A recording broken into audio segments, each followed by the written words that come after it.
হচ্ছে বেলডাঙ্গায় বাবরি মসজিদের জন্য করণীয় কি? বেলডাঙ্গার মানুষ বাবরি মসজিদ নাম দাও, আমি আপনাদের আগেই বললাম যে শান্তি শৃঙ্খলা বিঘ্নিত হবে, শান্তি শৃঙ্খলা বিঘ্নিত হবে এমন যদি কোনো বিষয় যদি হয়, আর ইসলামের কোনো কিছু মাইনাস বা বিয়োজন যদি না হয়, তাহলে সেই কাজটা করা যাবে না। রাসূলুল্লাহ শব্দটা মিটিয়ে দিলেন। দেখুন মুহাম্মদ সাল্লাল্লাহু আলাইহি সাল্লাম নিজ হাতে, জানছেন না কোথায় লেখা আছে, আলীকে বলছেন দেখিয়ে দাও, তাহলে আমাকে আমিও মিটিয়ে দিই। মুহাম্মদ সাল্লাল্লাহু আলাইহি সাল্লাম মিটিয়ে দিলেন শান্তি শৃঙ্খলা বজায় রাখার লক্ষ্য এবং উদ্দেশ্যে। বুঝতে পেরেছেন? শান্তি শৃঙ্খলা যদি বাবরি না দেওয়া হয়, মসজিদ নির্মাণ করা যাবে না বেলডাঙ্গাতে? কি বলছেন? মসজিদ তো নির্মাণ হবে, কিন্তু প্রচলিত রাজনীতি করা যাবে না, কোটি কোটি টাকা পাওয়া যাবে না। এখানে আপনি মসজিদে টাকা দেবেন না, আপনি ওখানে টাকা নিয়ে মাথায় ইট নিয়ে চলে যাচ্ছে।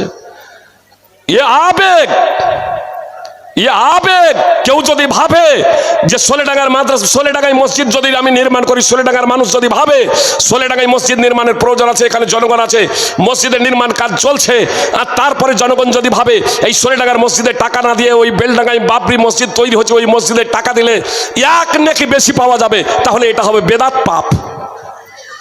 বেলডাঙ্গায় যদি মসজিদ নির্মাণের প্রয়োজন হয়, বেলডাঙ্গার মানুষ ভাববে তো আগে মসজিদ নির্মাণ করার আগে জায়গা কিনবে। জি, মসজিদ নির্মাণ করার আগে জায়গা কিনবেন না? না, আমি মসজিদ নির্মাণ করব আর লোকের জায়গাতে গিয়ে ইট ফেলে দিয়ে এবার মসজিদ নির্মাণ করে নেবো, এটা চলবে? কি হচ্ছে ওখানে? জায়গা কিনা হয়েছে ওগুলো। একজন ব্যক্তি যখন আর জায়গা ঘেরতে লেগেছে, বলছে যার মসজিদ হয়তো দাঁড়া করা হবে না, ও গাদ্দারি করলো। তোমার কাছে এই জায়গা কিনে নিয়েছেন নাকি? না, ও বলেছে নাকি যে আমি মসজিদ এখানে দেবো তৈরি করতে? আল্লাহ তাআলা আমাদের হেদায়েত দান করুক।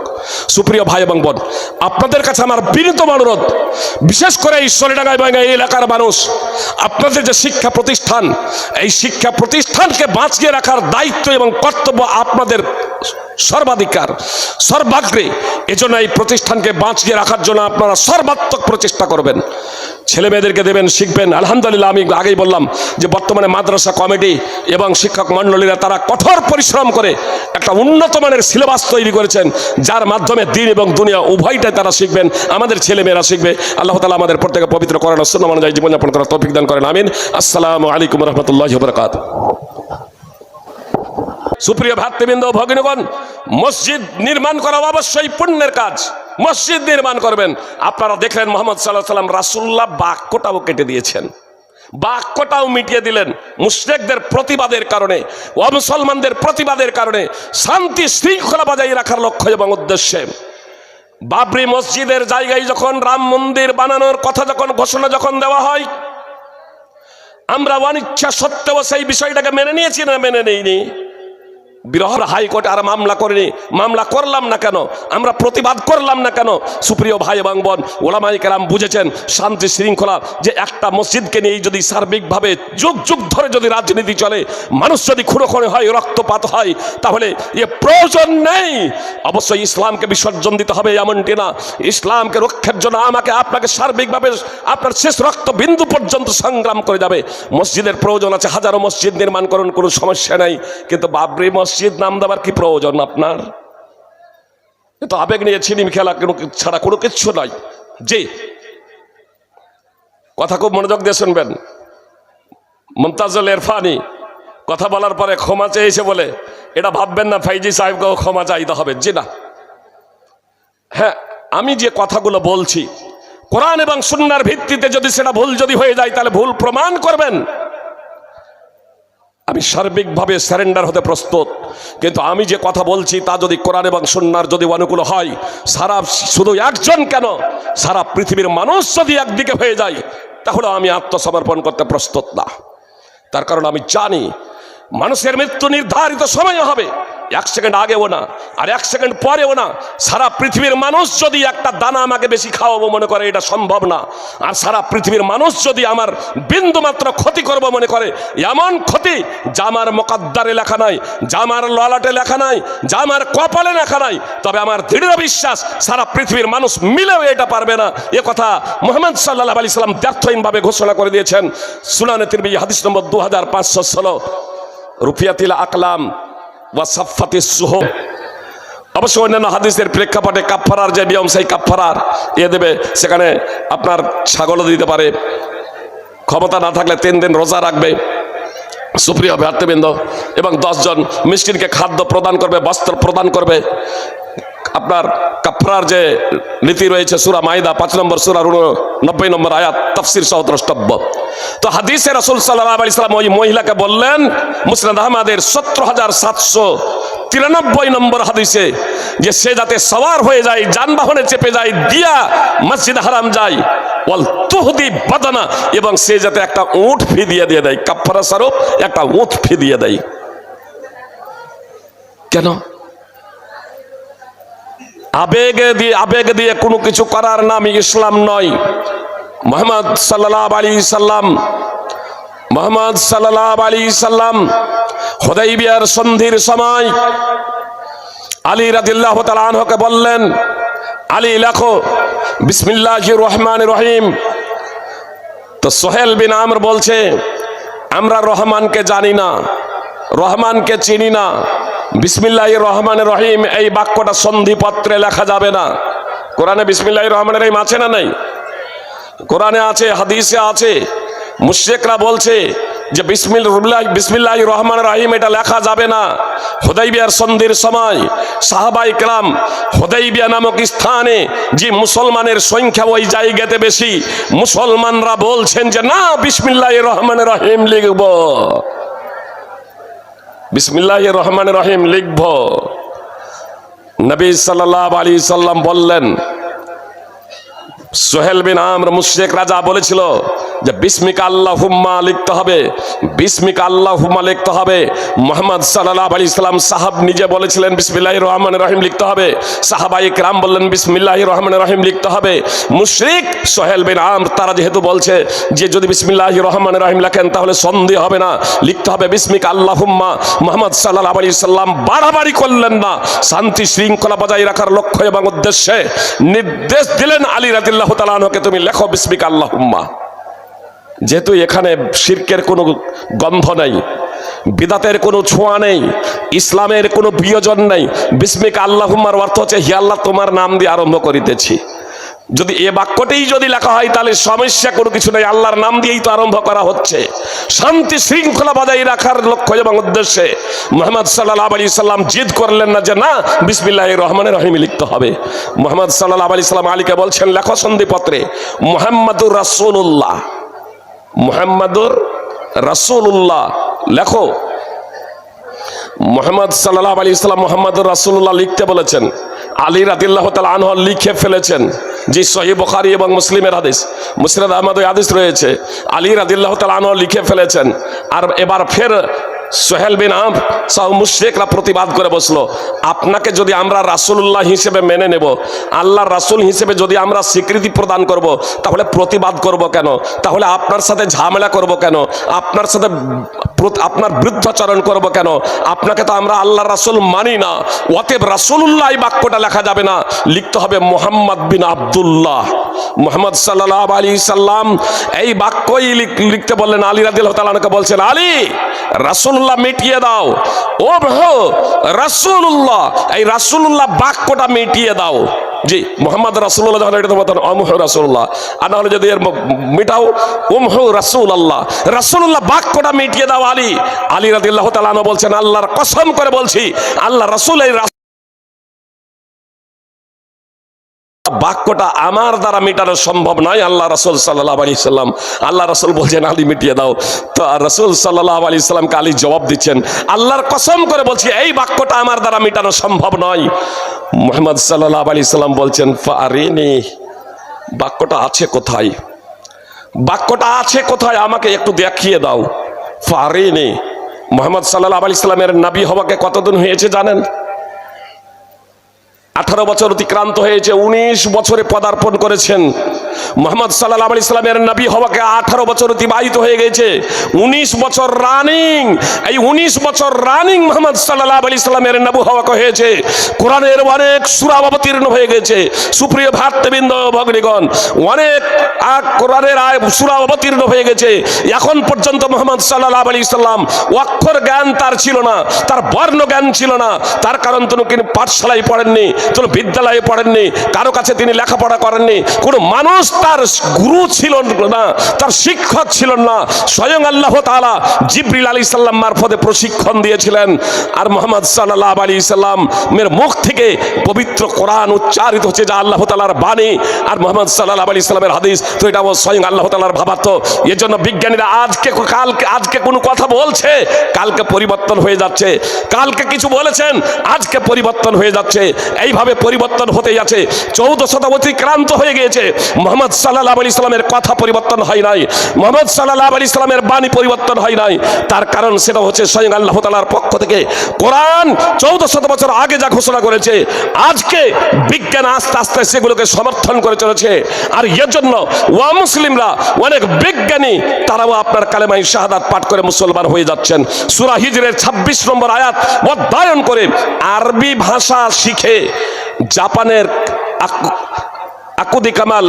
আতোশি কামাল আকুদা, জাপানের বিজ্ঞানী আতোশি কামাল আকুদা আরবি ভাষা শিখে নিজে কোরআন অধ্যয়ন করে আপনারা মুসলমান হয়ে যাচ্ছেন। সুপ্রিয় ভাতৃবৃন্দ ও ভগ্নীগণ, আপনার গত রমাজানের আগে মার্কিন বিজ্ঞানী, হার্ভার্ড বিশ্ববিদ্যালয়ের অধ্যাপক, স্টেম সেল ওষুধের উদ্ভাবক হেনরি ক্লাসেন, আপনারা লিখবেন হেনরি ক্লাসেন, মার্কিন বিজ্ঞানী হেনরি ক্লাসেন কে, আপনাকে গুগল জানিয়ে দেবে। আপনার গত রমাজানের আগে কালেমায়ে শাহাদাত পাঠ করে মুসলমান হয়ে গেলেন। আর আজকে আমরা মুসলমানরা বুঝতে ব্যর্থ হয়েছি। সুপ্রিয় ভ্রাতৃবৃন্দ ও ভগ্নীগণ, আমরা নিজেদের মুসলমান বলে পরিচয় দিতে লজ্জাবোধ করি। আসুন বিষয়টাকে বোঝার প্রচেষ্টা করি। মুহাম্মদ সাল্লাল্লাহু আলাইহি সাল্লাম তিনি লিখতে তিনি পড়তে জানেন না। তার সামনে লেখা আছে রাসূলুল্লাহ বাক্যটা, তবুও তিনি দেখতে পাচ্ছেন না। তার কারণ তার বর্ণ জ্ঞান নেই, তার বর্ণ জ্ঞান নেই, তার অক্ষর জ্ঞান নেই। এর জন্য তিনি দেখতে পাচ্ছেন না। মুহাম্মদ সাল্লাল্লাহু আলাইহি সাল্লামকে বলছেন ফারিনি। মুহাম্মদ সাল্লাল্লাহু আলাইহি সাল্লাম আলী রাদিয়াল্লাহু তাআলা আনহুকে বলছেন ফারিনি, আলী রাসূলুল্লাহ বাক্যটা কোথায় আছে আমাকে একটু দেখিয়ে দাও। আলী যখন বললেন আল্লাহর কসম করে বলছি এই বাক্যটা আমার দ্বারা মেটানো সম্ভব নয়, তো মুহাম্মদ সাল্লাল্লাহু আলাইহি সাল্লাম বলছেন, সহিহ বুখারী হাদিস নম্বর 3181, মুহাম্মদ সাল্লাল্লাহু আলাইহি সাল্লাম বলছেন ফারিনি, বাক্যটা আমাকে দেখিয়ে দাও। আলী রাদিয়াল্লাহু তাআলা আনহু দেখিয়ে দিলেন, আর মুহাম্মদ সাল্লাল্লাহু আলাইহি সাল্লাম হাত দিয়ে মিটিয়ে দিলেন। সুপ্রিয় ভ্রাতৃবৃন্দ ভগ্নীগণ, মুহাম্মদ সাল্লাল্লাহু আলাইহি সাল্লাম কি মিটিয়ে দিলেন? রাসূলুল্লাহ বাক্যটা মিটিয়ে দিলেন।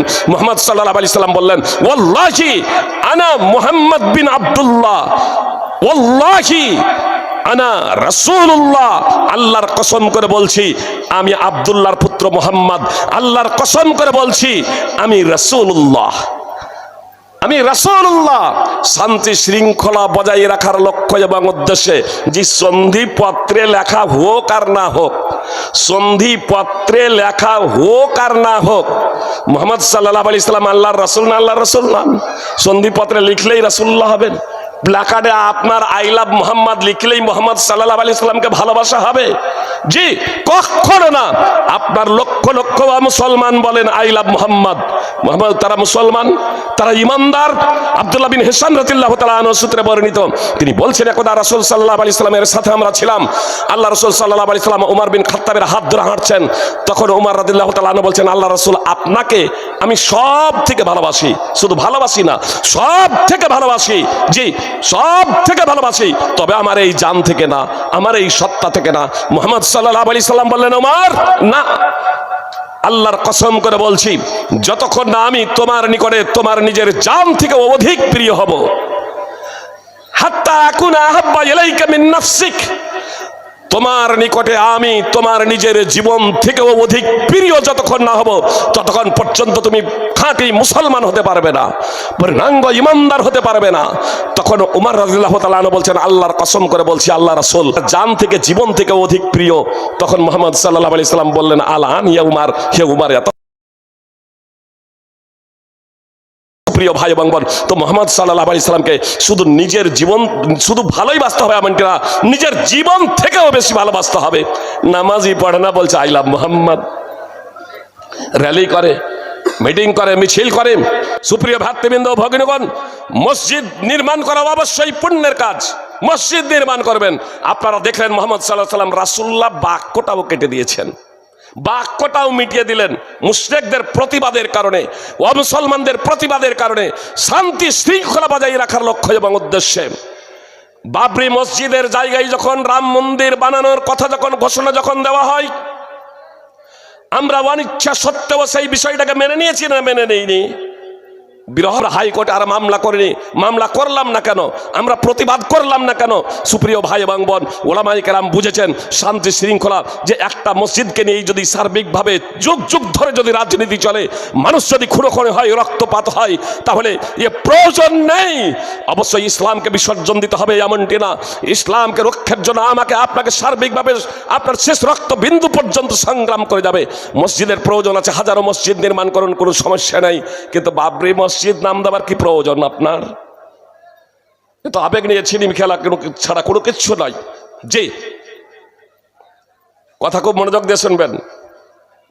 মুমতাজুল ইরফানি কথা বলার পরে ক্ষমা চেয়েছে বলে এটা ভাববেন না ফাইজি সাহেবকেও ক্ষমা চাইতে হবে। জি না, হ্যাঁ, আমি যে কথাগুলো বলছি কোরআন এবং সুন্নাহর ভিত্তিতে যদি সেটা ভুল যদি হয়ে যায় তাহলে ভুল প্রমাণ করবেন।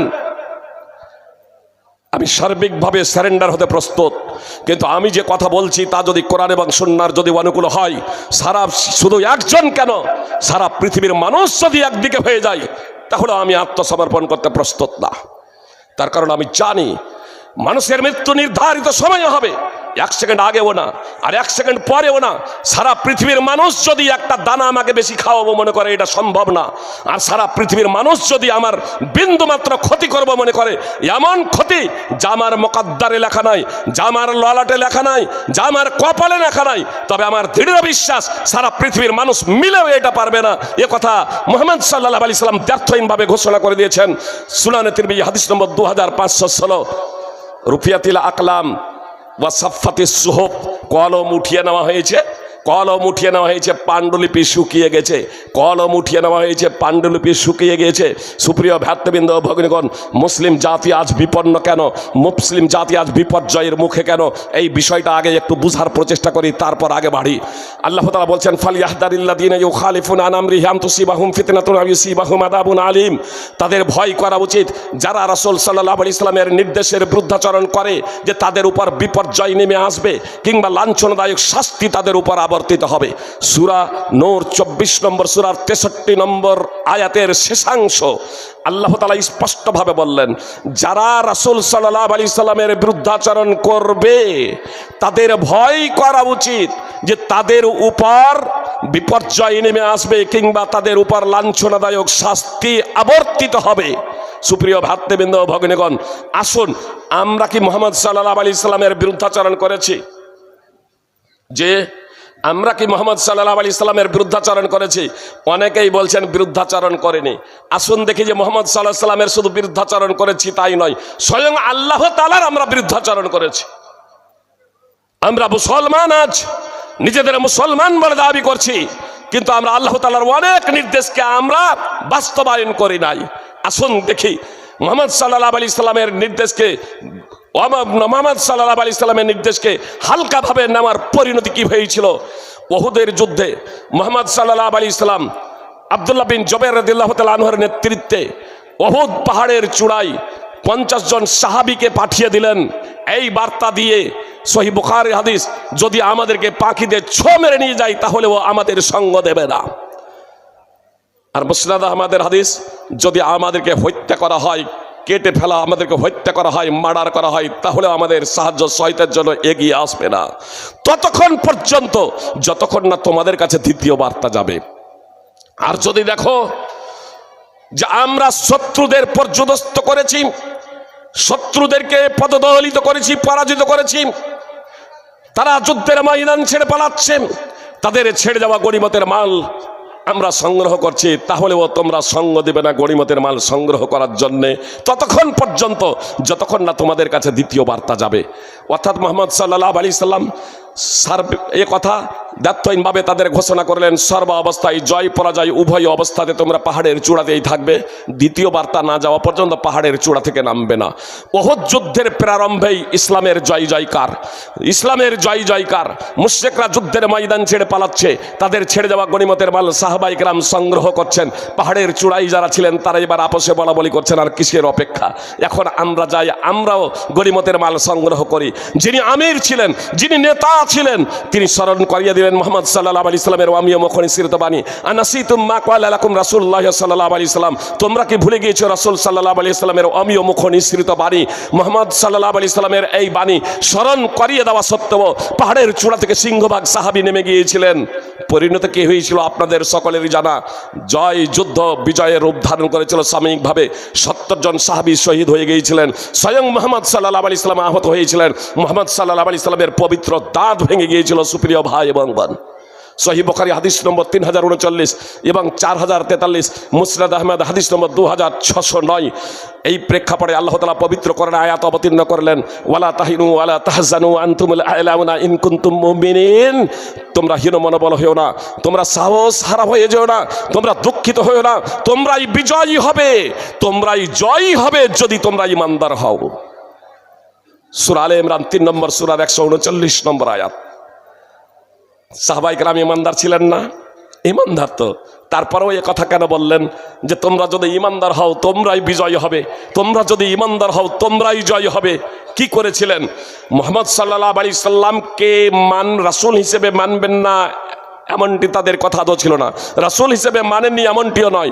মুহাম্মদ সাল্লাল্লাহু আলাইহি সাল্লামের একটা নির্দেশকে হালকাভাবে নেওয়ার পরিণতি কি হয়েছিল যে মুহাম্মদ সাল্লাল্লাহু আলাইহি সাল্লামের একটা নির্দেশকে হালকাভাবে নেওয়ার পরিণতি হলো বিজয়ী যুদ্ধ পরাজয়ের রূপ ধারণ করলো।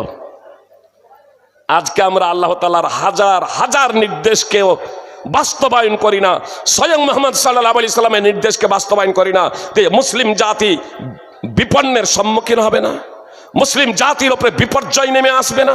মুহাম্মদ সাল্লাল্লাহু আলাইহি সাল্লাম বলেছেন, ওয়ালাম ইয়ানকুদু আহদাল্লাহি ওয়া আহদা রাসূলিহি ইল্লা সাল্লাল্লাহু আলাইহি ওয়া মিন গায়রিহিম ফাআখাযু বাযা মা ফি আইদিহিম ওয়া মা লাম তাহকুম আইম্মাতুহুম বিকিতাবিল্লাহি ওয়া ইয়াতাখায়্যারু মিম্মা আনজালাল্লাহু ইল্লা জাআলাল্লাহু বাসাহু করলো। তারপরে এখন মুসলমানরা নিজেদের অস্তিত্ব নিয়ে সংকটে ভোগে কেন? বিষয়টা বুঝতে পারছেন না। ইসলামের চুক্তি লঙ্ঘন করবে। আমরা কি চুক্তি লঙ্ঘন করেছি? আমাদের কি চুক্তি ছিল? আমরা পড়েছি কালেমায়ে শাহাদাত, আশহাদু আল্লা ইলাহা ইল্লাল্লাহ ওয়া আশহাদু আন্না মুহাম্মাদান আবদুর রাসূলুহ। এর তাৎপর্য হচ্ছে যে আমি সাক্ষ্য দিচ্ছি আল্লাহ ছাড়া সত্য কোনো উপাস্য নাই, অর্থাৎ একমাত্র আমরা আল্লাহরই উপাসনা করব, আল্লাহরই দাসত্ব করব, একমাত্র আল্লাহরই ইবাদত করব। আমরা কয়জন মুসলমান আজকে এটা করছি? যে ইবাদতের মধ্যে অন্যতম ইবাদত হচ্ছে সালাত প্রতিষ্ঠা করা, নামাজ আদায় করা। শতকরা 5 জন মুসলমান হয়তো নামাজ পড়ি, বাকিগুলো শিরক এবং কুফরে জর্জরিত। তো এদের উপরে বিপর্যয় নেমে আসবে না? তার কি আসবে? বলবেন এই ভালো মানুষগুলোর কুফরে কেন নেমে আসে? যখন আল্লাহ তাআলার বিপর্যয় নেমে আসে তো ভালো মানুষগুলোর উপরে আসে পরীক্ষা স্বরূপ এদের মর্যাদা বৃদ্ধির জন্য। দেখলেন না কিছু সাহাবা ভুল করলেন, তো মুহাম্মদ সাল্লাল্লাহু আলাইহি সাল্লামের দাঁত ভেঙে গেল। মুহাম্মদ সাল্লাল্লাহু আলাইহি সাল্লামের ভুল ছিল না। আখিরাতে মৃত্যুর উপরে যারা সৎ ঈমানদার আল্লাহ ভীরু, তাদের কোনো ভয় থাকবে না, তারা সদা সর্বদা বিজয়ী হবে, সুখ এবং শান্তি লাভ করবে, আল্লাহ তাআলার সন্তুষ্টি অর্জনে ধৈর্য হবে এবং জাহান্নামের আগুন থেকে তারা পরিত্রাণ পাবে, মুক্তি পাবে, জাহান্নামের শাস্তি থেকে তারা পরিত্রাণ পাবে। সুপ্রিয় ভ্রাতৃবৃন্দ ভগ্নীগণ, কিন্তু পার্থিব জগতে আপনার বিপদের সম্মুখীন হবে, এটাই স্বাভাবিক। সুপ্রিয় ভ্রাতৃবৃন্দ ভগ্নীগণ, আসলে আমরা অনেক সময় আবেগ দিয়ে কাজ করি, অনেকে ইসলাম সম্পর্কে যথাযথভাবে জ্ঞান রাখি না। এর অন্যতম কারণ হলো একটা, যেমন ছিল ধর্মের মধ্যে বাড়াবাড়ি, তো ধর্মের মধ্যে বাড়াবাড়ি এক আমরা দেখলাম। আর একটা হচ্ছে সব থেকে যেটা বড় বিপজ্জনক, তা হচ্ছে আল জাহালাত, অজ্ঞতা। ইসলামের সঠিক জ্ঞান না থাকার কারণে আজকে আমরা নানা সমস্যার সম্মুখীন। পার্থিব বিষয়ে আমাদের জ্ঞান আছে। সুপ্রিয় ভ্রাতৃবৃন্দ, কথা একটু মনোযোগ দিয়ে, ভ্রাতৃবৃন্দ ভগ্নীগণ কথা একটু মনোযোগ দিয়ে শুনবেন।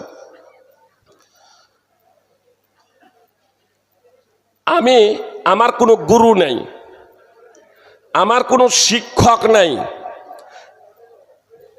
আমি ডাক্তারি লাইনে পড়াশোনা করেছি, কিন্তু কোনো শিক্ষক ছাড়াই, কোনো গুরু ছাড়াই মাধ্যমিক পর্যন্ত পড়ার পরে যেহেতু বাংলা পড়তে শিখে নিয়েছি, ইংরেজি মোটামুটি জানি, আর ডাক্তারি বইগুলো, চিকিৎসার বইগুলো পড়াশোনা করে এখন চিকিৎসা করতে শুরু করে দিয়েছি।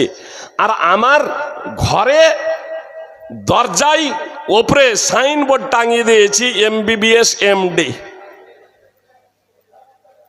প্রচার করছি আমি একজন সার্জন। যারা জানেন আমার কাছে কেউ সার্জারি করবেন, যে ও নিজেও জানে, আপনি যারা জানেন তারা তো করবে না, ও নিজেও জানে যে ও ডুপ্লিকেট এবং ধোঁকাবাজ, ওর দ্বারা এটা সম্ভব না। এজন্য যখন এই আপনার পশ্চিমবাংলায় যখন ধরপাকড় শুরু হয়েছিল না, আমিও কিছু দেখেছি, একজনকে দেখেছিলাম, ওর দেখছি তোর লেখা ছিল, আপনার অবশ্য বোর্ড একবারে পাকা করে না, দেওয়ালে লেখা ছিল, ওই ধরপাকড়ের সময় আপনার বউ মিটিয়ে দিয়েছে। আপনার অনেকগুলো আপনার ডুপ্লিকেট ধরা পড়েছিল। সুপ্রিয় ভাতৃবৃন্দ ও ভগ্নীগণ, আপনার ডাক্তার যতই অভিজ্ঞ হোক না কেন, একজন কক ডাক্তারের কাছে আমরা সার্জারি করি না, একজন কসাইয়ের কাছে আমরা সার্জারি করি না, একজন ভালো সার্জনের কাছে, দক্ষ অভিজ্ঞ ডাক্তার যিনি MBBS MD এই ধরনের দক্ষ ডাক্তার সার্জনের কাছে আমরা সার্জারি করে থাকি। সুপ্রিয় ভাতৃবৃন্দ ভগ্নীগণ, কিন্তু দুনিয়ার বিষয়ে, পার্থিব বিষয়ে, মনে করুন পবিত্র কোরআন এবং সুন্নাহকে আমরা আমাদের মাতৃভাষায় পড়লাম, মানে গুরু ছাড়া কেউ যদি পড়ে, তাহলে এই গুরু ছাড়া পড়লে সে কি আলেম হবে? কখনো আলেম হবে না, এ হবে জাহেল। মুহাম্মদ সাল্লাল্লাহু আলাইহি সাল্লাম বলেছেন, ইন্নামাল ইলমু বিত্তাআল্লুম, সিলসিলা সাহিহা হাদিস নম্বর 342। জ্ঞান অর্জন হবে অধ্যয়নের দ্বারা, গুরুর কাছে, শিক্ষকের কাছে শিখতে হবে। এই যে মাদ্রাসা, আলহামদুলিল্লাহ, আমরা আপনাদের এই সোলেডাঙ্গারি, আমি কিন্তু ছাত্র, এখনো ছাত্র, শেষ হয়ে গেছি এমনটি না, মানে সোলেডাঙ্গা থেকে এখন আমি চলে গিয়েছি এবং অন্যান্য মাদ্রাসা থেকেও আমি পড়া শেষ করেছি, কিন্তু ইসলামের এখনো আমি একজন ছাত্র। আর আমি দৃঢ় প্রতিজ্ঞাবদ্ধ, যতদিন বাঁচব, যতদিন অধ্যয়ন করতে পারবো, ততদিনই আমি ছাত্র। সুপ্রিয় ভাতৃবৃন্দ ভগ্নীগণ, তাহলে আগে আমি গুরুর কাছে পড়েছি, গুরুর কাছে। আজকেও যে ছেলেগুলোকে পাগড়ি প্রদান করা হলো, এরা গুরুর কাছে পড়েছে। অবশ্য যে ছেলেগুলো আপনার হাফেজ হয়েছে, তাদের কাছে আমার বিনীত অনুরোধ, এখন তোমরা জাহেল, যারা জেনারেল শিক্ষিত, এরা তো জাহেল। এই দৃষ্টিকোণ থেকে কোরআন এবং হাদিসের আলোকে এই বলবেন না ফের মূর্খ বলছে, এটা বলবেন না, মানে আলেমের বিপরীতে আমি কথাটা বলছি। আলেম হলো নবী এবং রাসূলদের উত্তরাধিকারী, আলেম হলো নবী এবং রাসূলদের উত্তরাধিকারী। আর এটা শিখতে হয়, এটা জানতে হয়। মুহাম্মদ সাল্লাল্লাহু আলাইহি সাল্লাম নিজেও জানতেন না। 40 বছর বয়স হয়ে গেছে, ঈমান কি জানতেন না, গ্রন্থ কি জানতেন না। আল্লাহ তাআলা ওহী মারফতে জানিয়েছেন। আল্লাহ নিজেই বলছেন, মা কুনতা তাদরি মাল কিতাব ওয়ালাল ঈমান, মুহাম্মদ সাল্লাল্লাহু আলাইহি সাল্লাম তুমি ঈমান কি এবং কিতাব কি জানতে না। সূরাতুশ শূরা 42 নম্বর সূরার 52 নম্বর আয়াত। তো আমি আপনাদের বলছিলাম যে আপনার মুসলিমদের বিপর্যয়ের অন্যতম কারণ হলো শিক্ষা থেকে এদের পিছিয়ে থাকা। দিন দুনিয়া উভয় ক্ষেত্রে মুসলিম জাতি আজ শিক্ষা থেকে পিছিয়ে, দিন দুনিয়া উভয় ক্ষেত্রেই আমাদেরকে শিক্ষা করতে হবে, জ্ঞানার্জন করতে হবে। যেখানে ইসলামের প্রথম নবী থেকে নিয়ে শেষ নবী, প্রথম মানুষ, সমস্ত সৃষ্টির উপরে যে মানুষকে শ্রেষ্ঠত্বের আসনে বসানো হয়েছিল, সেটাও শিক্ষার কারণে। ওয়াল্লামা আদামাল আসমা কুল্লাহা, সূরা বাকারা 2 নম্বর সূরার 31 নম্বর আয়াত। আপনার এখানে আদম আলাইহিস সালামকে, মানুষ জাতিকে যে শিক্ষার শ্রেষ্ঠের আসনে বসানো হয়েছে, কিছু মানুষকে আদম আলাইহিস সালামকে সৃষ্টির শ্রেষ্ঠত্বের আসনে বসানো হয়েছিল, সেটাও ছিল আপনার শিক্ষার কারণে। আর এই শিক্ষাটা কিন্তু আপনার তৌহিদের শিক্ষা ছিল না, নামাজ রোজা ইত্যাদির শিক্ষা আপনার ছিল না, শুধু নামাজ রোজা বা তৌহিদ ইত্যাদির শিক্ষা ছিল না। আপনার তৌহিদ যদি বলা হয়, আপনার ইবাদত যদি বলা হয়, তাহলে ফেরেশতাও সেগুলো জানতেন। ওয়া আল্লামা আদামাল আসমা কুল্লাহা, অন্যান্য যে সমস্ত সৃষ্টির নামগুলো আছে, এই নামগুলো সম্পর্কে অবগত ছিলেন না, তো এই নামগুলো সম্পর্কে শিক্ষা দিয়েছিলেন। অর্থাৎ পার্থিব শিক্ষা, বৈশ্বিক শিক্ষা। এই পার্থিব শিক্ষা এবং বৈশ্বিক শিক্ষার মাধ্যমে আল্লাহ তাআলা মানব জাতিকে জানিয়ে দিলেন যে পার্থিব বিষয়েও খুব গুরুত্ব রয়েছে, বৈষয়িক বিষয়েরও খুব গুরুত্ব রয়েছে।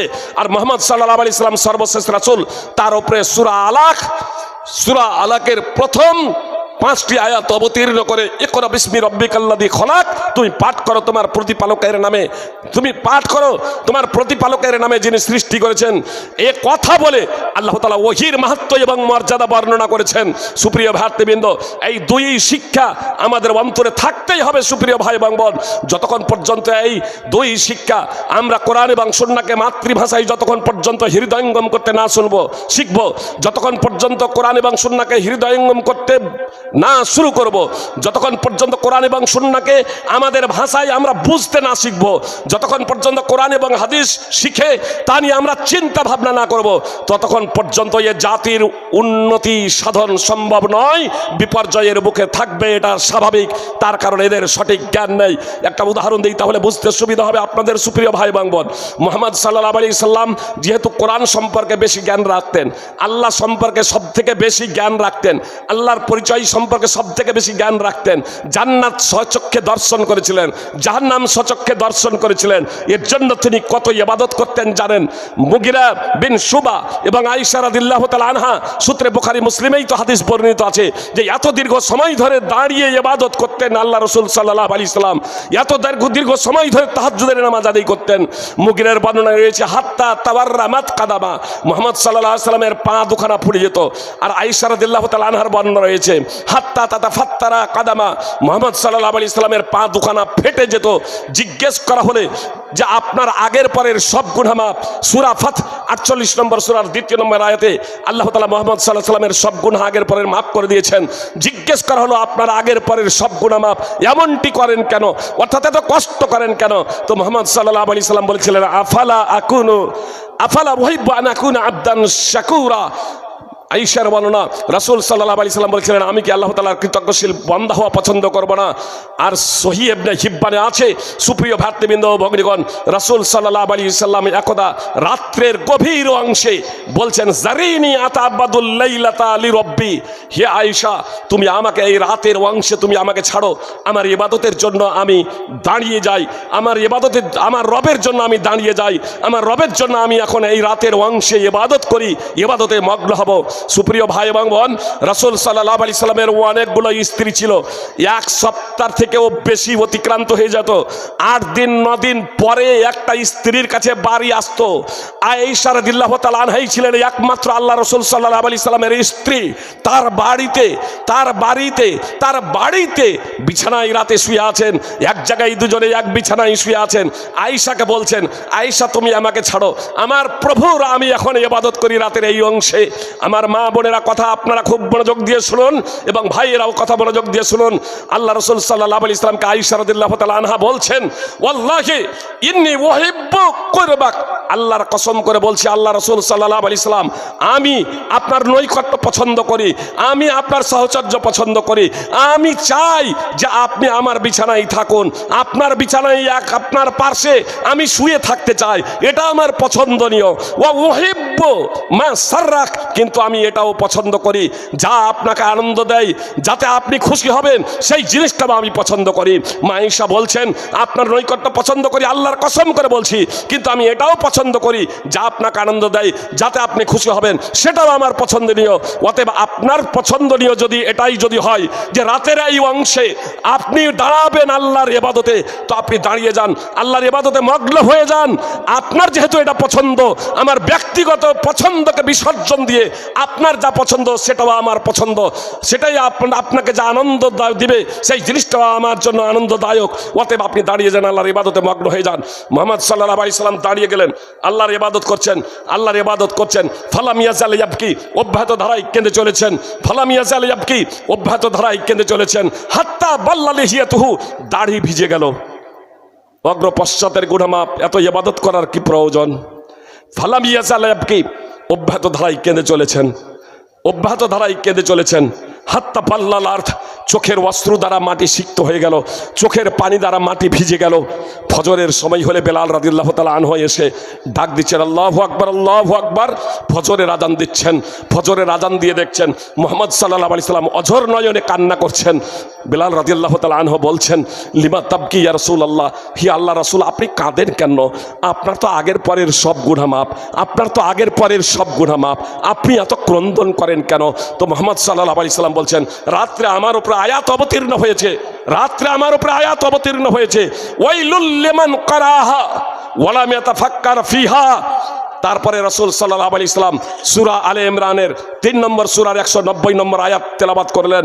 রাসূল সাল্লাল্লাহু আলাইহি সাল্লাম বললেন, ওয়াইলুল লিমান কারাহা ওয়া লাম ইয়াতাফাক্কার ফিহা। এটা যে পড়বে, কোরআনের আয়াত পড়বে আর তা নিয়ে চিন্তা ভাবনা করবে না, তা নিয়ে গবেষণা করবে না, তার জন্য ধ্বংস, তার জন্য ধ্বংস।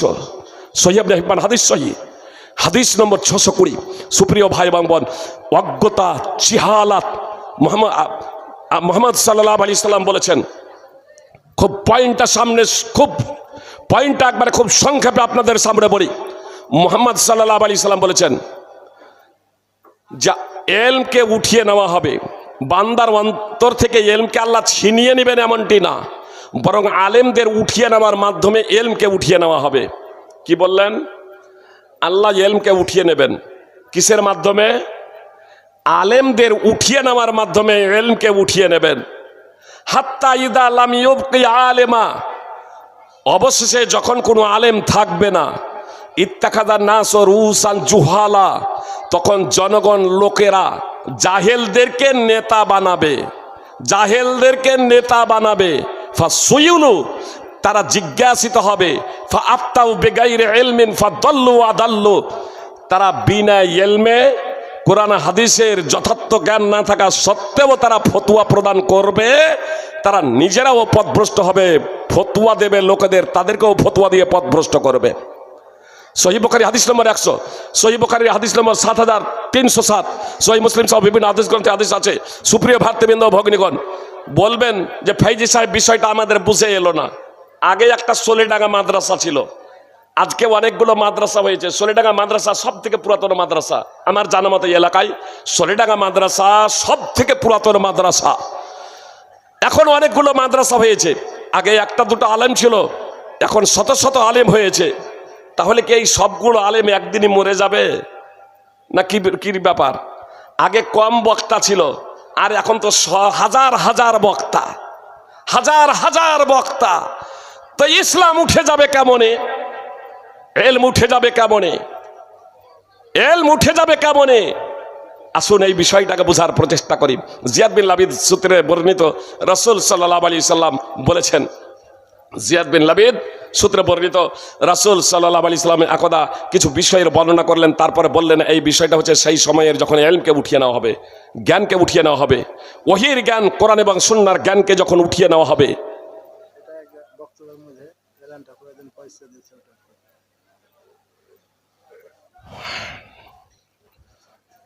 মাশাআল্লাহ, কিসমত শেখ সন্দীপুর উত্তরপাড়া থেকে 50,000 টাকা দান করেছেন। সালাউদ্দিন শেখ 10,000 টাকা, মহিউদ্দিন শেখ 10,000 টাকা,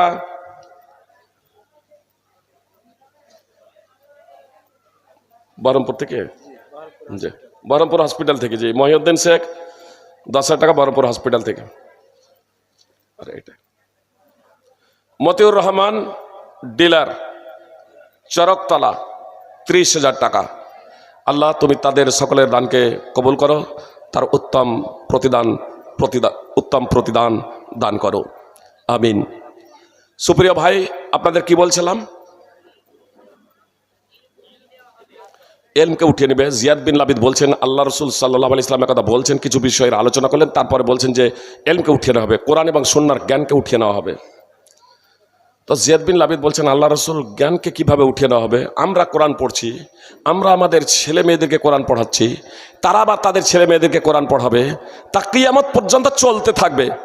মানে তিনি বলতে চাইলেন এখন সংখ্যা তো কম, আস্তে আস্তে কোরআনের পাঠকের সংখ্যা তো আরো বেশি হয়ে যাবে, তো এলম কিভাবে উঠে যাবে?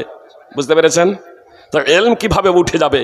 তো মোহাম্মদ সাল্লাল্লাহু আলাইহি সাল্লাম বললেন, জিয়াদ, তোমার মা তোমার জন্য বিলাপ করুক, তোমার মা তোমার জন্য ক্রন্দন করুক। আমি তো তোমাকে মদিনার একজন বুদ্ধিজীবী ভেবেছিলাম। আওয়ালাইসা হাযিহিল ইয়াহুদ ওয়ান নাসারা ইয়াকরাউনা আত-তাওরাত ওয়াল ইনজিল লা ইয়ামালুনা বিশাইইম মিম্মা ফীহিমা। এই ইহুদি এবং খ্রিস্টান তারা কি তাওরাত এবং ইনজিল পড়ে না? এই ইহুদি খ্রিস্টানও তো তাওরাত ইনজিল পড়ে, কিন্তু তাওরাত ইনজিলে যা আছে সেই অনুযায়ী তারা আমল করে না। সুনানে ইবনে মাজাহ হাদিস নম্বর 4048, মুসনাদ আহমদে হাদিস রয়েছে, হাদিস সহিহ।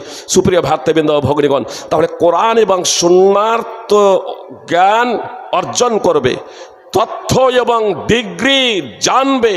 তো তথ্য এবং ডিগ্রি জানাটা অর্জন করাটা যথেষ্ট নয়। আলেম প্রকৃত তাকেই বলা হবে যে কোরআন এবং সুন্নাহ ওস্তাদের মাধ্যমে শিখবে, আর যেমন যেমন শিখবে তেমন তেমন তা বাস্তবায়ন করবে। যেমন যেমন শিখবে তেমন তেমন তা বাস্তবায়ন করবে। যখন বাস্তবায়ন হবে না বা কোরআন এবং সুন্নাহ ওস্তাদের দ্বারা শিখবে না, তখন সে আলেম হতে পারে না, তখন আপনার জ্ঞানকে উঠিয়ে নেওয়া হবে। সুতরাং আবু দারদা রাদিয়াল্লাহু তাআলা আনহু বলেন, লা তাকুনু আলিমা হাত্তা তাকুনা মুতাআল্লিমা ওয়া লা তাকুনু বিল ইলমি আলিমা হাত্তা তাকুনা বিহি আমিলা। তুমি ততক্ষণ পর্যন্ত বিদ্বান হতে পারো না, আলেম হতে পারো না, যতক্ষণ না তুমি শিষ্য হবে, ছাত্র হবে। আর ততক্ষণ পর্যন্ত তুমি বিদ্যার বিদ্বান হতে পারো না, জ্ঞানের জ্ঞানী হতে পারো না, যতক্ষণ না তুমি সেই জ্ঞান অনুযায়ী তুমি আমল করবে। সুনানে দারমি হাদিস নম্বর 301।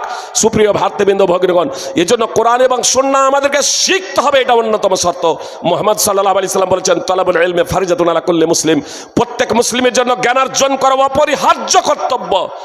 আপনাকে ওই বাবরি মসজিদ, যে বাবরি মসজিদ নাম দেওয়া হয়েছে, তার জন্য আপনার মসজিদ তৈরির জন্য যদি আপনি দান করতে যান আর ভাবেন সোলেডাঙ্গায় যদি মসজিদ নির্মাণ করা হয় কম নেকি হবে, বাবরি মসজিদ নির্মাণ করলে সেখানে বেশি নেকি পাওয়া যাবে, তাহলে জানবেন এটা বেদাত, এটা পাপ হবে, এটা নেকি না। সুপ্রিয় ভাই এবং বোন, আপনার মুহাম্মদ সাল্লাল্লাহু আলাইহি সাল্লাম কি বললেন? তালাবুল ইলমি ফারিজাতুন আলা কুল্লি মুসলিম।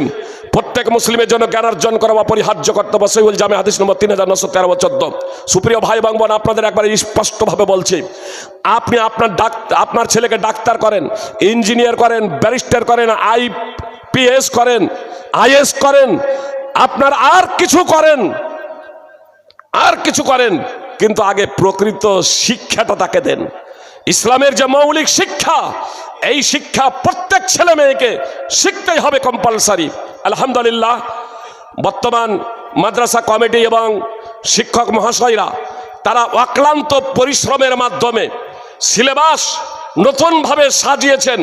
কোরআন এবং সুন্নাহর সাথে সাথে কিছু ইংরেজি এবং মাতৃভাষা সেখানে যোগ করেছেন, যার মাধ্যমে কোরআন এবং সুন্নাহকে যথার্থভাবে উপলব্ধি করতে, হৃদয়ঙ্গম করতে আমার আপনার ছেলেরা সক্ষম হবে ইনশাআল্লাহ। এজন্য আমাদের সার্বিক সাহায্য সহযোগিতা একান্ত কাম্য, সার্বিক সহযোগিতা একান্ত কাম্য। সুপ্রিয় ভাতৃবৃন্দ ভগ্নীগণ, আমি আপনাদের বলছিলাম যে আমাদের উপরে বিপর্যয় নেমে আসার কারণ কি? বিপর্যয় নেমে আসার অবশ্য বিষয়টা গড়ি দিকে খালি করিনি, যদিও হয়েছে অনেক ভাবছি টাইম দেবো, কিন্তু কিভাবে পাস হয়ে যাচ্ছে। সুপ্রিয় ভাতৃবৃন্দ ভগ্নীগণ, বক্তা চলে এসছে নাকি? সুপ্রিয় ভাই এবং বোন, আপনাদের প্রশ্ন করার অবশ্যই আমি সময় দেব, আমার বক্তব্যকে কেন্দ্র করে করবেন। আর মোটামুটি 10 মিনিট আমি অন্তত বক্তব্য রাখে দিয়ে প্রশ্ন করবেন। টাইম আছে তো? 10 মিনিট, অন্তত 10 মিনিট আপনাদের সামনে বক্তব্য রাখে কথায় একটু মনোযোগ দিয়ে শুনবেন। সুপ্রিয় ভাতৃবৃন্দ ভগ্নীগণ, আমি বলছিলাম যে অজ্ঞতা এটা হচ্ছে জাতির বিপর্যয়ের অন্যতম কারণ হচ্ছে একটা অজ্ঞতা। এই অজ্ঞতা আমাদেরকে দূর করতেই হবে। কোরআন এবং সুন্নাহর মৌলিক জ্ঞান আমাকে শিখতেই হবে। যে কোরআন এবং সুন্নাহর মৌলিক জ্ঞান শিখুন, তারপর আপনি যোগ্য আলেম হন, অথবা আপনি যোগ্য ডাক্তার হন, আপনি যোগ্য একজন আইপিএস হন, আপনি যোগ্য একজন দেশের সেবক হন, আপনি একজন যোগ্য ব্যবসায়ী হন, যে আপনি প্রতিষ্ঠিত একজন ব্যবসায়ী হন, আপনি একজন প্রতিষ্ঠিত সৎ একজন ইঞ্জিনিয়ার হন, আপনি একজন নেতা হন, জাতির নেতা। সুপ্রিয় ভাতৃবৃন্দ, কিন্তু সঠিক জ্ঞান আগে আপনাকে অর্জন করতে হবে। সঠিক জ্ঞান না থাকার কারণে কিছু মানুষ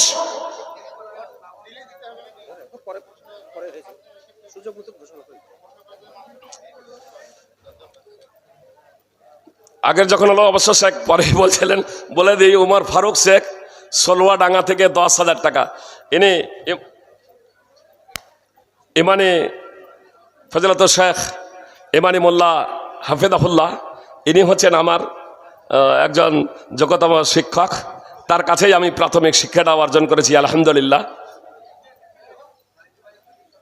আব্দুর রহমান শেখ চুমরি গাছা 15,000 টাকা। আল্লাহ তাআলা তাদের দানকে কবুল করুন। সুপ্রিয় ভ্রাতৃবৃন্দ ও ভগ্নীগণ, কথা একটু মাঝে কেটে যাচ্ছে। কি বলছিলাম?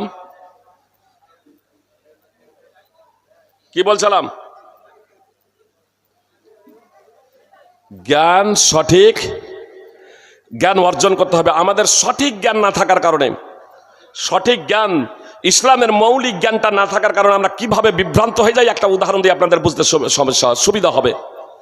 কিছু ব্যক্তি বলে জিহাদ ফরজ। আমাদের মাস্টার আবু ফাইসাল সালমান বলছিলেন যে কিছু ব্যক্তি আছে তারা গল্প করে আনোয়ার ফাইজি, আব্দুল্লাহ সালাফি এরা কোনো কিছুই না। আল্লাহ মানে শুধু আনোয়ার ফাইজি আর আব্দুল্লাহ সালাফি বলে নয়, আল্লামা নসরুদ্দিন আলবানী, শেখ ইবনে বাজ রাহিমাহুল্লাহ, শেখ ইবনে ওসাইমিন রাহিমাহুল্লাহ, আরবের বড় বড় সারা বিশ্বের শ্রেষ্ঠতম আলেমরা এদের কাছে কোনো কিছু না, এদের কাছে কোনো কিছু না। তার কারণ তাদের ধারণাটা দেখুন। বলছে আল্লাহ তাআলা বলেছেন ইয়া আইয়ুহাল্লাযীনা আমানু কুতিবা আলাইকুমুস সিয়াম। কুতিবা শব্দ ব্যবহার করেছে। হে আল্লাহ বলছেন হে ইমানদারেরা, তোমাদের উপরে রোজা ফরজ করা হয়েছে। তখন মুসলমানেরা রোজা রাখে। কুতিবা শব্দ মানে ফরজ করা হয়েছে। তো আল্লাহ তাআলা বলেছেন কুতিবা আলাইকুমুল কিতাল, তোমাদের উপরে কেতাল জিহাদ হত্যাকে ফরজ করা হয়েছে, সশস্ত্র সংঘর্ষকে ফরজ করা হয়েছে। তারাই অনুবাদ করে কেতালকে, যুদ্ধকে ফরজ করা হয়েছে। বলছে দেখেন ফাইজি সাহেব, আব্দুল্লাহ সালাফি, আল্লামা নসরুদ্দিন আলবানী, ইবনে ওসাইমিন এরা আমাদের ভারতবর্ষে বলছে যে জিহাদ করতে হবে না, সশস্ত্র জিহাদ করতে হবে না। বাংলাদেশের সরকারের বিরুদ্ধে সশস্ত্র জিহাদ করতে হবে না। জি, আরবের সরকারের বিরুদ্ধে সশস্ত্র জিহাদ করতে হবে না। এরা সশস্ত্র জিহাদের বিপক্ষে। বলছে জিহাদটাও তো ফরজ। এখানেও কুতিবা, ওখানেও কুতিবা শব্দ। ইয়ার যেহেতু বিদ্যার দৌড় ওই ডিকশনারি পর্যন্ত, বুঝতে পেরেছেন? এর বিদ্যার দৌড়, কথাই আছে অল্প বিদ্যা ভয়ঙ্কর। এর বিদ্যার দৌড় যেহেতু ডিকশনারি অভিধান পর্যন্ত, ওই জন্য ও অতটুকুই দেখেছে। সুপ্রিয় ভাই এবং বোন, আপনাদের বলি, আজকে আপনারা রোজা ছিলেন, ফরজ রোজা আজকে ছিলেন? আপনারা আজকে ফরজ রোজা ছিলেন না। কেন ছিলেন? আল্লাহ যে রোজাকে ফরজ করা হয়েছে, বলবেন তার একটা প্রেক্ষাপট আছে, তার একটা ব্যাকগ্রাউন্ড আছে। অবশ্যই রোজা ফরজ, অবশ্যই জিহাদ ফরজ, যুদ্ধ ফরজ। তার কোনো ব্যাকগ্রাউন্ড নেই, তার কোনো প্রেক্ষাপট নেই। এ অজ্ঞ এবং জাহেলরা জানে না, জনগণকে বিভ্রান্ত করে অজ্ঞতার কারণে। কিংবা তারা হচ্ছে নিরেট মূর্খ, ধোঁকাবাজ, প্রতারক। শুধু নিরেট মূর্খই নয়, প্রতারক। অর্থ উপার্জন হচ্ছে তাদের মূল লক্ষ্য এবং উদ্দেশ্য। এতদিন পর্যন্ত তারা সশস্ত্র জিহাদ ফরজ করছে, আর জনগণের কাছে আপনার টাকা চেয়ে যাচ্ছে, আর আপনারা ওই জিহাদের লোভ লালসায় তাদেরকে টাকা ঢেলে দিচ্ছেন। সুপ্রিয় ভাই এবং বোন, আপনাদের বলবো, আপনারা এই টাকা ওই প্রতারকের ফাঁদে পড়ে টাকা দিচ্ছেন, প্রতারকের ফাঁদে পড়ে টাকা দিচ্ছেন। সাবধান হয়ে যান। আমি বলবো প্রতারক এজন্যই বলছি, আল্লাহ তো কোরআনে বলেছেন ইয়া আইয়ুহাল্লাযীনা আমানু কুতিবা আলাইকুমুল কিসাস ফিল কাতলা। কিসাস তোমাদের উপরে ফরজ করা যায়। হে ইমানদারেরা, সূরা বাকরা 2 নম্বর সূরার 178 নম্বর আয়াত। আল্লাহ বলছেন তোমাদের উপরে কুতিবাতে, যুদ্ধের জন্য যে শব্দ কুতিবা ব্যবহার করা হয়েছিল, সেই শব্দই তো কিসাসের জন্য। জি, কেউ যদি কাউকে হত্যা করে, মনে করুন আমার কাউকে কেউ হত্যা করলো, তো এবার তার প্রতিশোধ হত্যা। অবশ্যই এরও ব্যাকগ্রাউন্ড আছে, কিন্তু ওরা তো ব্যাকগ্রাউন্ড তো বুঝে না। তো ব্যাকগ্রাউন্ড বুঝে না, ফরজ, তাহলে কেসাসও তো ফরজ। কেসাস ফরজ, ওরা তো এটা একবারও বলে না। তার কারণ কেসাস ফরজ যদি বলে তাহলে তো জনগণ টাকা দেবে না। যদি বলে কেসাস ফরজ, নিহতের বদলে প্রতিশোধ নিতে হবে, হত্যার বদলে হত্যা, তাহলে জনগণের কাছে টাকা পাওয়া যাবে না। জান্নাতের লোভ দেখে এখানে টাকা পাওয়া যাবে না, এজন্য কেসাস ফরজ তারা একবারও বলে না। কিন্তু জিহাদ ফরজ, আর কিছু অল্প শিক্ষিত ব্যক্তিরা তারা জান্নাতের লোভ এবং লালসায় তারা সেখানে অর্থ ঢেলে দেয়। আমি আপনাদের বলছিলাম, আপনি ভাবরি মসজিদ নির্মাণ করবেন, সুপ্রিয় ভাই এবং বোন, তো আগে জায়গা নির্বাচন করতে হবে না? জায়গা অফ করতে হবে না? গিয়ে জিজ্ঞেস করবেন যে আপনি ট্রাস্টের নামে তো 9 কাঠা জায়গা রেজিস্ট্রি করেছেন, মসজিদের জন্য জায়গা কিনেছেন, তাহলে মসজিদের জন্য এখন পর্যন্ত জায়গা কিনে নেয়। ইদানিং আমার বলছে যে ফেক, মিথ্যা নাকি বলতে পারবো না, ফেসবুকে আনন্দবাজারে দেখছিলাম, বলছে আপনি আসলে আল্লাহর মসজিদ নির্মাণ করার জন্য এটা করেছেন, আল্লাহর সন্তুষ্টির জন্য মসজিদ নির্মাণ এরকম করছেন? মসজিদ নির্মাণ আসল উদ্দেশ্য না তৃণমূলের বিরুদ্ধাচরণ মূল উদ্দেশ্য? বোঝা তৃণমূলকে হারানো। কি লক্ষ্য উদ্দেশ্য? আমি তৃণমূল, আমি পার্টি করি না, জেনে রাখবেন, আমি কোনো পার্টি করি না। জি, তৃণমূল হোক, কংগ্রেস হোক, বিজেপি হোক, আরএসপি হোক, আমি সেই প্রেক্ষাপটে আমি যাচ্ছি না। আমি সাধারণভাবে বলছি, ধর্মকে নিয়ে আপনি রাজনীতি কেন? কেউ যদি বলেন ফাইজি সাহেব যখন মমতা ব্যানার্জি আপনার দীঘায় যখন মন্দির করলেন, সে তখন আপনি বললেন না ধর্মকে নিয়ে রাজনীতি কেন? কুকুরে যদি কামড়ায় আপনি কামড় দেবেন নাকি? কুকুরে যদি কামড় দেয় আপনি কামড় দেবেন? যে অন্য যদি ভুল করে, আপনি যে মুসলমান, আপনাকে আমি বলবো, অবশ্য আমি দ্ব্যর্থহীনভাবে আজকে বলে নয়, এর আগেও আমার বক্তব্য অনেক দেখবেন, যখন আপনার প্রসাদ যখন পৌঁছে দেওয়ার যখন কথা বলা হয়, আমি নির্দ্বিধায় আমি বলি এটা ধর্ম, যখন ধর্ম যার যার উৎসব সবার, এটা আমি দ্ব্যর্থহীনভাবে বলেছি, এটা সঠিক নয়। কোনো নেতা, যে তৃণমূলের কোনো নেতাও যদি মঞ্চে যদি এসে দিয়ে কথা বলে, এই গত একদিন হলেই বলছিলেন, আমি সঙ্গে সঙ্গে তার প্রতিবাদ করি। যেটা ভুল সেটা ভুল আমাকে বলতে হবে। অন্যজন যদি শিরক করে, অন্যজন যদি বিরাট করে, ধর্মবিরোধী যদি কাজ করে, তাহলে আমার জাতি আপনি করবেন কেন? আমার ছেলেকে আমি যতটা মারতে পারবো আপনার ছেলেকে পারবো? তা আমার ছেলেকে, আমার জাতি হচ্ছেন আপনারা, আপনাদের যতটা আমরা আলেম, আমাদের দায়িত্ব কর্তব্য আপনাদের যতটা সংস্কার সংশোধন করার জন্য যতটা কথা বলা, ও মুসলিমকে তো আমি বাধ্যবাধকতা করতে পারি না। লা ইকরাহা ফিদ্দিন, ধর্মের মধ্যে বাধ্যবাধকতা নাই। কার জন্য? আমার ছেলে নামাজ পড়ে না, 10 বছর হয়ে গেছে, এখন আমি স্বাধীন ছেড়ে দেবো? 15-20 বছর হয়ে গেছে বিছানায় শুয়ে আছে, আযান দিচ্ছে মুয়াজ্জিন, হাইয়া আলাস সালাহ হাইয়া আলাল ফালাহ, আমি নামাজ পড়তে যাবো, ছেলেকে ডেকে যাবো না? আল্লাহ রাসূল সাল্লাল্লাহু আলাইহি সাল্লাম বলছেন 10 বছর হয়ে গেলে নামাজ না পড়লে তাকে মারো। শুনেন আবি দাউদ হাদিস নম্বর 495। কিন্তু আমি তো আপনার ছেলেকে মারতে পারবো না। তাহলে আমার ছেলে মুসলমান, এদেরকে বাধ্য করা যাবে, কিন্তু অমুসলমান আপনার ছেলেও যদি হয় আর যদি অমুসলমান হয়, তখন আপনি বাধ্য করতে পারবেন না। সুতরাং আনসার যাদের সন্তান আপনার ইহুদি হয়ে গিয়েছিল মুহাম্মদ সাল্লাল্লাহু আলাইহি সাল্লামের মদিনা যাওয়ার আগে, একটা পর্যায়ে ওই আনসারেরা বলেছিল আমার ছেলেদেরকে, আমাদের সন্তান যারা ইহুদি হয়ে গেছে, তারা যেহেতু মুসলমান হয়ে গিয়েছিলেন, তারা বললেন আমরা আমাদের সন্তানদের মুসলমান বানিয়ে দেব। এই প্রেক্ষাপটে আল্লাহ তাআলা পবিত্র কোরআনে আয়াত অবতীর্ণ করেছেন, লা ইকরাহা ফিদ্দিন, ধর্মের মধ্যে বাধ্যবাধকতা নেই, অর্থাৎ বলপূর্বক কাউকে মুসলমান বানানো যাবে না। যেহেতু ওই আনসাররা খ্রিস্টান থাকা অবস্থায় তাদের ছেলেরা ইহুদি হয়েছিল, আর তারা মুসলমান হয়েছে, কিন্তু তার ছেলেরা ইহুদি, ওই জন্য ইহুদিদেরকে বলপূর্বক মুসলমান বানানো যাবে না, অমুসলিমকে মুসলমান বানানো যাবে না। কিন্তু আপনার ছেলে যখন, আপনার সন্তান, আপনার ছেলে যখন মুসলমান, আপনি মুসলমান, আপনার ছেলে মুসলমান, আপনার ছেলেকে প্রহার করতে হবে নামাজ না পড়ার জন্য।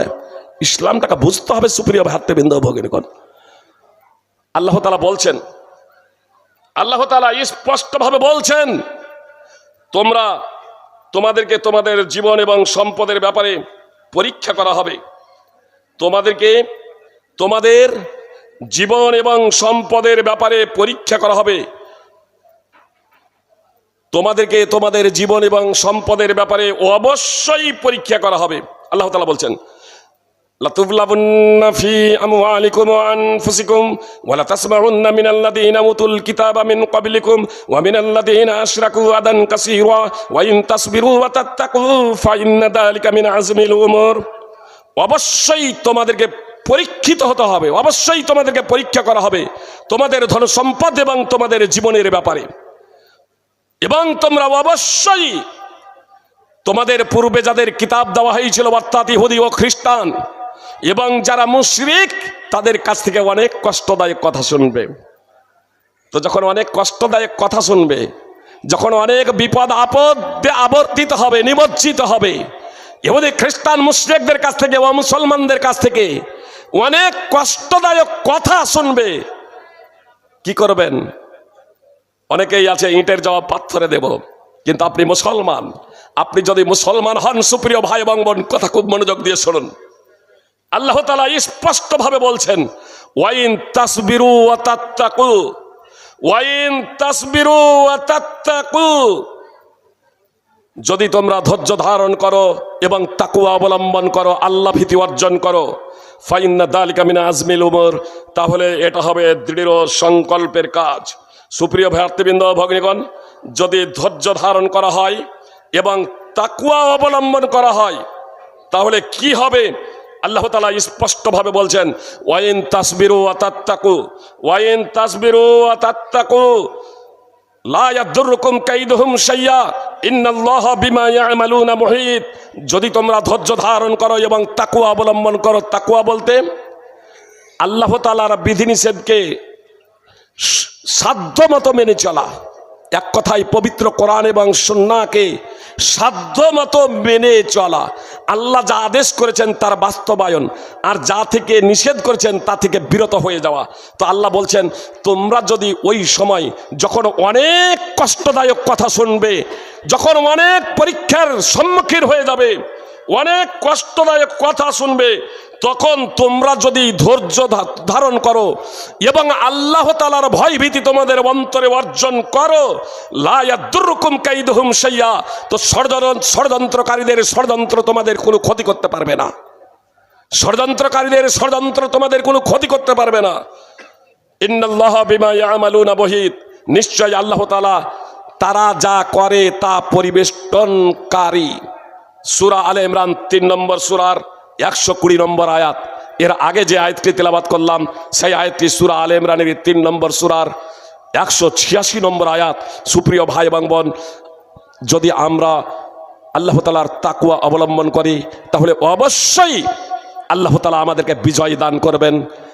শত্রুদের শত্রুতা, বিরুদ্ধাচরণকারীদের বিরুদ্ধাচরণ, ষড়যন্ত্রকারীদের ষড়যন্ত্র আপনার কোনো ক্ষতি করতে পারবে না। এটা আমার কথা নয়, স্বয়ং মহান আল্লাহ তাআলা পবিত্র কোরআনে দায়িত্বহীনভাবে ঘোষণা করেছেন। জি, আপনি রাষ্ট্র ক্ষমতা চান, আপনি রাষ্ট্র ক্ষমতা চান, যোগ্যতা অর্জন করুন। মাথা গণনার ভিত্তিতে নয়, নবী রাসূল যেভাবে করেছেন, যোগ্যতা অর্জন করুন। আপনাকে ক্ষমতা দেওয়ার জন্য আল্লাহ তাআলা অঙ্গীকার করেছেন। সূরা নূর 24 নম্বর সূরার 55 নম্বর আয়াত, তাফসীর সহ দ্রষ্টব্য। সুপ্রিয় ভাই এবং বোন, আমরা যেদিন যোগ্যতা অর্জন করেছিলাম, কোরআন এবং সুন্নাহর পথে জীবনযাপন করেছিলাম, সেই দিন আমাদের দিকে কেউ উংলি উঠাতে পারেনি, উংলি উঠাতে পারেনি। আমরা একের পরে এক দেশ জয় করে চলে গিয়েছি, ইসলামের পতাকা উড়িয়েছি, ইসলামের পতাকা উড়িয়েছি।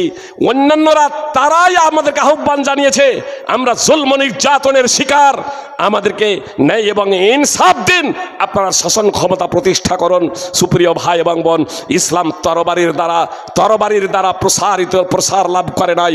ইসলাম আদর্শ ব্যবহার, ইসলামের বাস্তবতা সত্যতার মাধ্যমে ইসলাম প্রসার লাভ করেছিল। আজকে মুসলমানরা আমরা পবিত্র কোরআন এবং সুন্নাহকে ছেড়ে দিয়েছি, আর পবিত্র কোরআন এবং সুন্নাহকে ছেড়ে দেওয়ার কারণে আজকে আমাদের এই করুণ অবস্থা। মুহাম্মদ সাল্লাল্লাহু আলাইহি সাল্লাম বলেছেন, যখন জাতি আল্লাহ এবং তার রাসূলের চুক্তি লঙ্ঘন করবে, তখন বিজাতি বেধর্মীদের তাদের উপরে শাসক বানিয়ে দিবেন। আজকে বেধর্মী আমাদের উপরে শাসক, তারা তাদের সহায় সম্পদ নিয়ে যাবে, মুসলমানদের কিছু সম্পদ তারা নিয়ে নেবে, ছিনিয়ে নেবে। সুপ্রিয় ভাই এবং বোন, অক্ষরে অক্ষরে মুহাম্মদ সাল্লাল্লাহু আলাইহি সাল্লামের 1400 বছর পূর্বের ভবিষ্যৎবাণী আজকে আপনি মিলিয়ে নিন যে কিভাবে আমাদের সম্পদকে ছিনিয়ে নেওয়ার পাঁয়তারা চলছে। সুপ্রিয় ভাই এবং বোন, মুহাম্মদ সাল্লাল্লাহু আলাইহি সাল্লাম বললেন, ওয়ামা লাম তাহকুম আইম্মাতুহুম বিকিতাবিল্লাহি ওয়া ইয়াতাখায়্যারু মিম্মা আনজালাল্লাহু ইল্লা জাআলাল্লাহু বাসাহুম বাইনাহুম। আর যখন ইসলামী বিচারকগণ, আলেম ওলামা, ধর্মীয় পণ্ডিতগণ যখন আল্লাহর কিতাব অনুযায়ী ফাইসালা করবে না, আল্লাহ যা অবতীর্ণ করেছেন তা গ্রহণ করবে না, কোরআন এবং সুন্নাহ অনুযায়ী চলবে না, কোরআন সুন্নাহ অনুযায়ী চলার জন্য জনগণকে সার্বিকভাবে নির্দেশ দেবে না, তখন আল্লাহ তাআলা তাদের মধ্যে ঝগড়া বাঁধিয়ে দেবেন, আল্লাহ তাআলা তখন তাদের মধ্যে বিবাদ বাঁধিয়ে দেবেন। সুনানে ইবনে মাজাহ হাদিস নম্বর 4019। আজকে দেখছেন না কিভাবে ঝগড়া চলছে মুসলিম দেশে। বাংলাদেশে ক্ষমতায় কে আছে? মুসলমান। সংখ্যাগরুকে মুসলমান ক্ষমতায় গেলেই শান্তিতে থাকবেন? কখনো না। বাংলাদেশ তার উদাহরণ। সুপ্রিয় ভাই এবং বোন, শান্তি যদি পেতে হয় তাহলে ইসলামকে শিখে তার বাস্তবায়ন আমাদের করতে হবে। কথা আগে বাড়াচ্ছি না, যেহেতু না হলে সময় পাবো না। আমার বক্তব্যকে কেন্দ্র করে প্রশ্ন করবেন। আরও অনেক কথা ছিল বলার, কিন্তু যেহেতু সময় এর দিকে লক্ষ্য রেখে আরও বড় বড় অনেক আলেম আছেন, তাদের বক্তব্য আপনারা শুনবেন। আপনারা প্রশ্ন করার আপনাদের স্বাধীনতা দিলেন, আপনারা প্রশ্ন করতে পারেন। আমার বক্তব্যকে কেন্দ্র করে আবারও বলছি, বোঝার প্রচেষ্টা করুন। আপাতত এই মুহূর্তে আমাকে জোহরের নামাজ 4 রাকাত না 3 রাকাত এই প্রশ্ন করবেন না। আমার বক্তব্যকে কেন্দ্র করে যদি আপনাদের প্রশ্ন থাকে তাহলে আপনারা প্রশ্ন করেন, অন্যথায় কোরআন এবং সুন্নাহ মনোযোগ দিয়ে শুনেন এবং কোরআন এবং সুন্নাহ বাস্তবায়নের সর্বাত্মক প্রচেষ্টা করেন, সর্বাত্মক প্রচেষ্টা করেন। ইনশাআল্লাহ আমাদের উপরে শান্তি নেমে আসবে।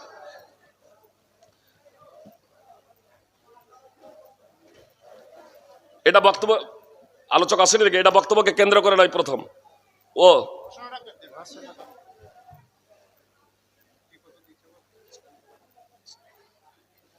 কি লিখেছেন?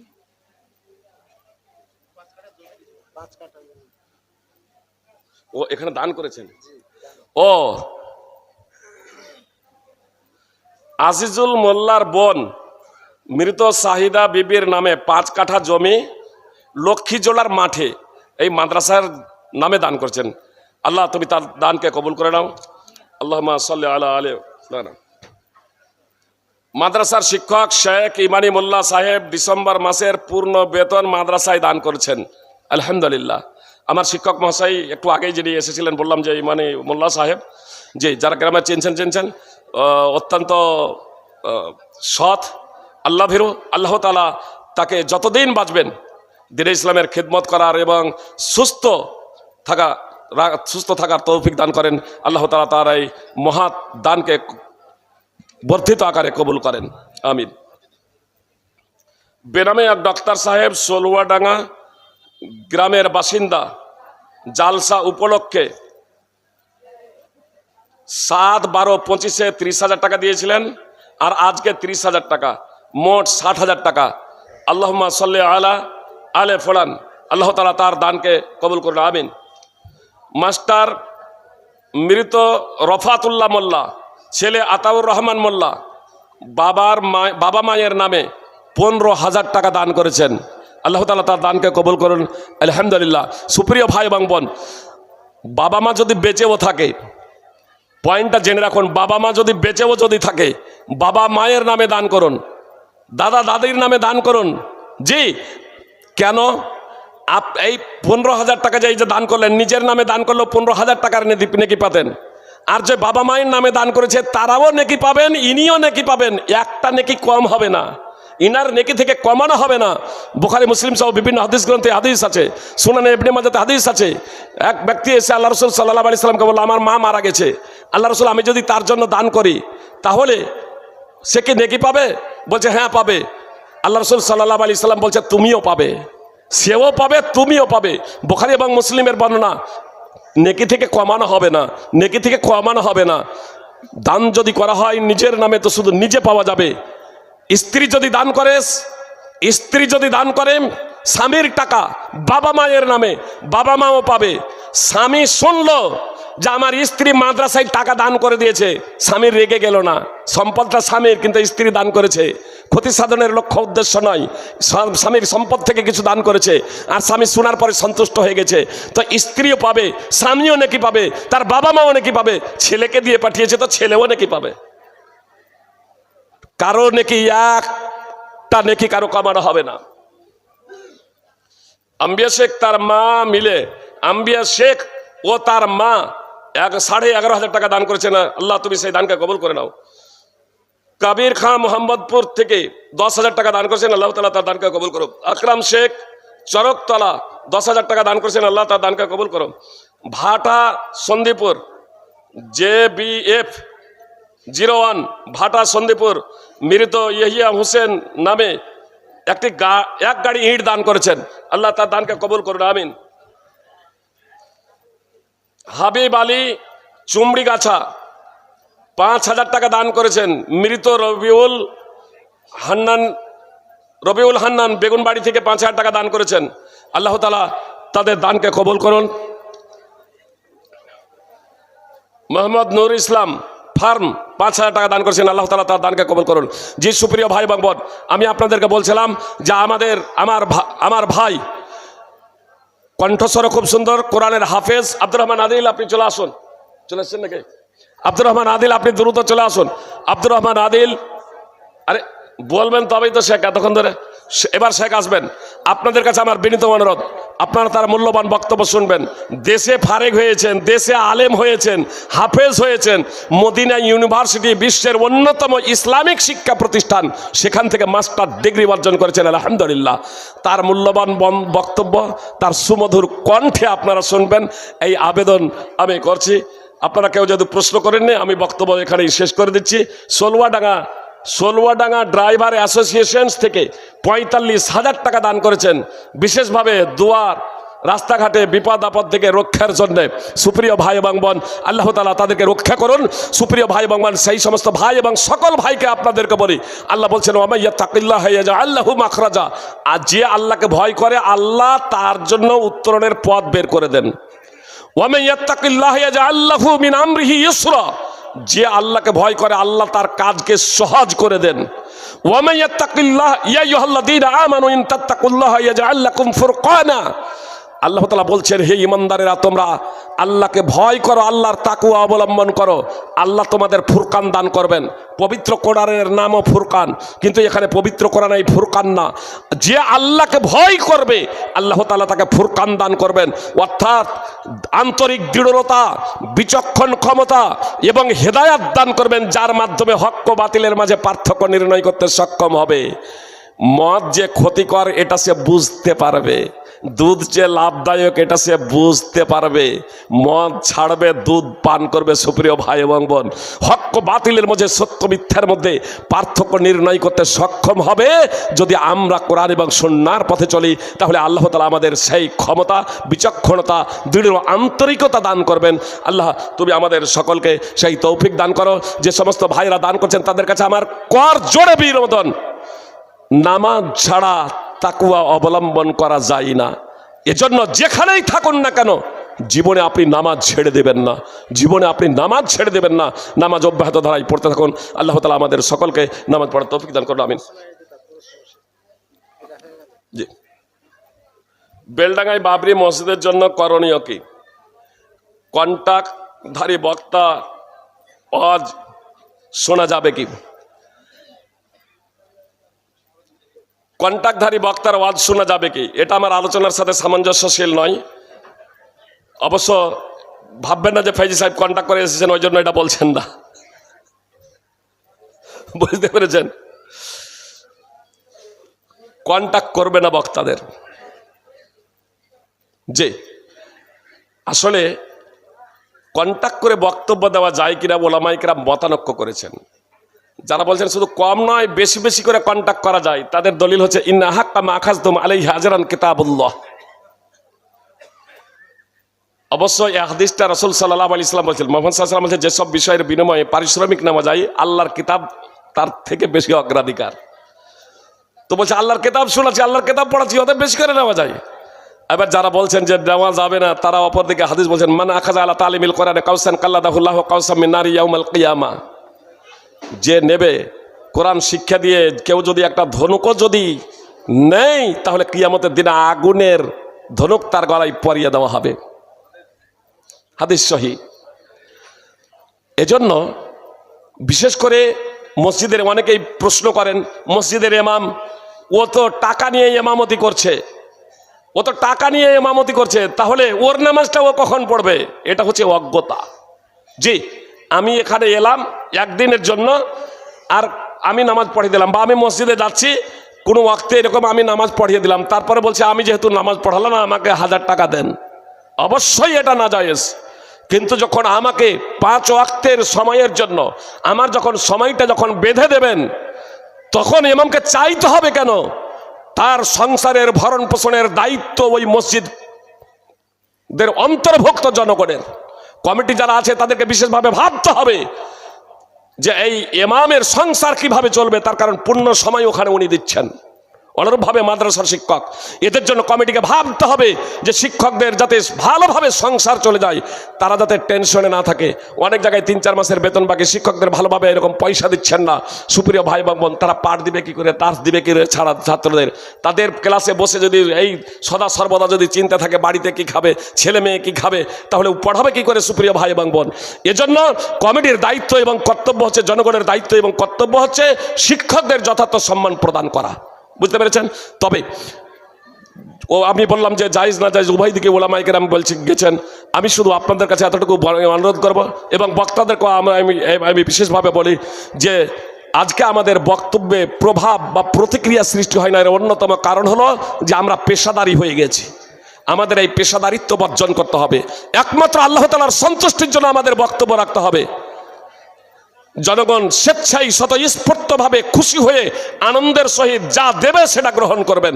কখনো যদি কোথাও না দেয় তাহলে দুঃখ করবেন না, তাহলে দেখবেন ইনশাল্লাহ জাতি পরিবর্তন হবে ইনশাল্লাহ। এক সময় যারা আমাকে হত্যা করতে উদ্যত হয়েছিল, 2 মাস পরে যারা হত্যা করতে উদ্যত হয়েছিল থানায় কমপ্লেন করেছিল ফিতনাবাজ বলে, 2 মাস পরে তারা আমার মতো হয়ে গেছে আলহামদুলিল্লাহ। গোটা গ্রাম যে নেতৃত্ব দিয়েছিল সেও, তার কারণ যখন বুঝলো যে এটাই হচ্ছে ইসলাম, এরাই হচ্ছে আসলে ইসলামের প্রচারক। সুপ্রিয়